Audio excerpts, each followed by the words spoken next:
Hi friends, இப்போ நம்ம என்ன பார்க்க போகிறோம்னா சங்கரா மீன் வறுவல் பார்க்க போகிறோம். நம்ம கொஞ்சம் டிஃப்ரெண்ட்டாக ட்ரை பண்ணலாம். நம்ம என்ன பண்ணலான்னா ஃபஸ்ட்டு வந்து ஒரு ஜார் எடுத்துகிட்டு கொஞ்சம் இஞ்சி பூண்டு ஒரு சின்ன வெங்காயம் போட்டு நல்லா அரைச்சி மிக்ஸாக எடுத்துக்கலாம். அதுக்கப்புறம் நம்ம வந்து மீன் வறுவல் மசாலா கொஞ்சம், கர்ட் கொஞ்சம், கொரியாண்டர் லீஃப் கொஞ்சம் இதெல்லாம் எடுத்துகிட்டு நல்லா மேக்னேட் பண்ணி ஒரு 10 to 15 மினிட்ஸு நம்ம ஃப்ரீசரில் வச்சுப்போம். அதுக்கப்புறம் கொஞ்சம் எண்ணெய் ஊற்றிட்டு இந்த ஃபிஷ்ஷை போட்டு ஒரு 5 மினிட்ஸ் நல்லா லோ ஃப்ளேமில் வச்சு குக் பண்ணுவோம். குக் பண்ணிட்ட அப்புறம் நம்ம கொஞ்சம் திருப்பி போடும்போது போட்டோம்னா நல்லா ப்ரௌனிஷாக வரும், நல்லா வெந்துட்டுருக்கும். லோ ஃப்ளேமில் வச்சு பண்ணால் தான் நல்லா வெந்து அது வந்து நல்லா ஒரு கலர் கொடுக்கும்.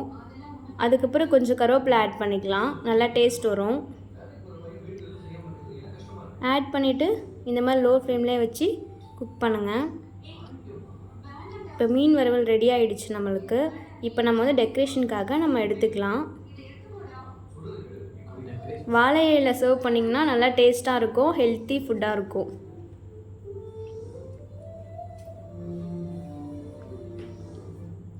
பாருங்கள், இதுதான் நம்மளுடைய ஃபைனல் அவுட்புட் எப்படி இருக்குதுன்னு சொல்லிட்டு நீங்களும் வீட்டில் ட்ரை பண்ணி பாருங்கள், சூப்பராக இருக்கும்.